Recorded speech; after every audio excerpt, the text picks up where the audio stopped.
Hey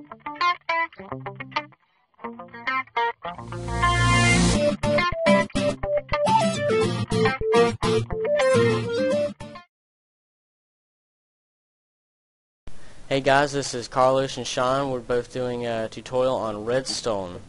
Alright, in the first gate we have, actually, go ahead Carlos, say hi. Hey guys, how are you? Alright, now the first gate we have is the input-output gate. I can't talk. Everyone knows this one. It's just turns things on or off. See, as you can see the torch here, it turns on and off whenever oh, that's great, Carlos. They're definitely going to be able to see it now.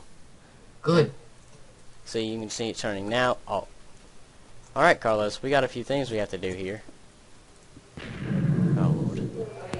Alright, the next gate is the NOT gate, and it just inverts the signal. Okay.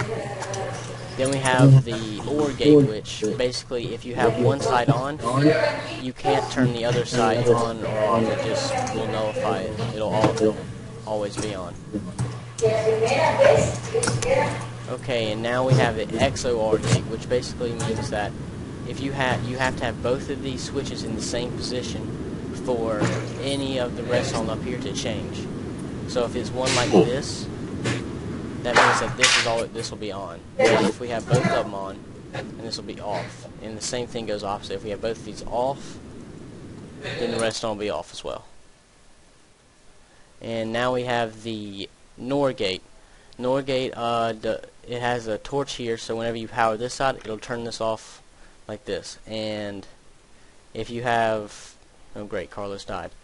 And if you turn this one on, then it won't do anything. It'll just say as is. You have to have both of them in the same, or both of them up for any power to go through.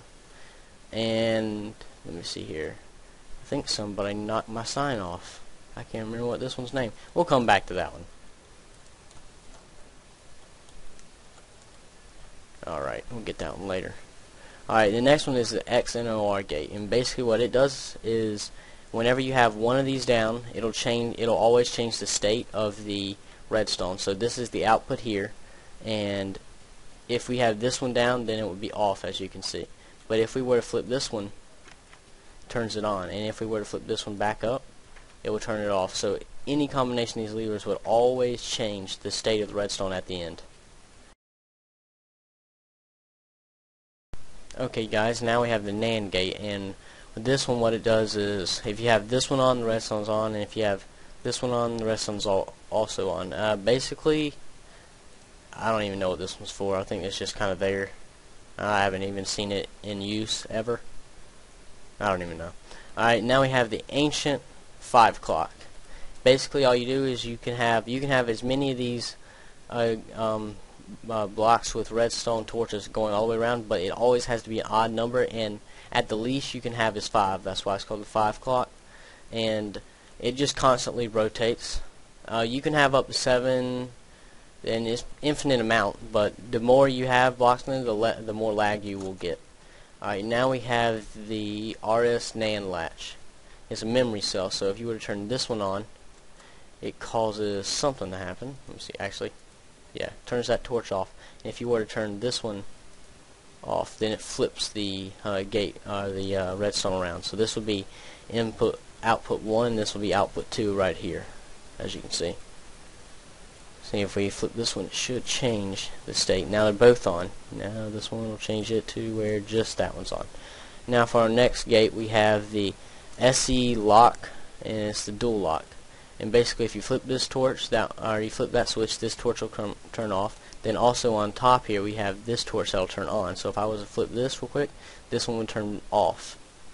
So if you do that and do this, it'll cause that to turn off. But because this torch is still on, a redstone is still on. So if we wanted to turn the redstone on top off, we just hit this one. We would just leave that up like that, and it would cause both of these to be off. Now this right here would be, I think this is what you call like a master switch control. If you wanted it to be where no one could turn the redstone on top here on or off, you would just do this, and it would make it where no one could turn it on. That's what happened there. And if you wanted it to be able to be changed, you would just turn this off, and then you would flip these, either or of these switches. And you can't, if one of these switches on this side down here, only on the sides here, are on, that means this redstone will always be on. Right on top will always be on. Now we have the 4th, 5th clock, and I have to put a new torch down for this to work. And it'll just go at like, I think it's like a rate of 4. Let me see, 1, 2, 3, 4. 4 ticks. Every 4 ticks, this redstone will flash. Basically, that's what it is. And then you have the. This is just a big thing that flashes very randomly, and it uses the properties of torches. When they burn out, it'll cause another torch on an opposite side or just another part on here to start up. And it just causes a bunch of flashing. You can use that with repeaters to make machine guns and a bunch of stuff like that. And I don't know what this one is. What is this? This is the repeater, basically. It's the old one. Instead of using this thing, which is actually a lot better, you could use this, and it would have the same effect. So basically, it's just a NOT gate. Actually, I don't know if that's NOT gate. No, it's an inverter, and then another inverter, and it causes a repeater. So it flips the redstone. And now we need to go back over here. Oh wait, did it show everything? Actually, I think it did. Alright guys, well that's all for this tutorial, and I guess I'll see you guys later.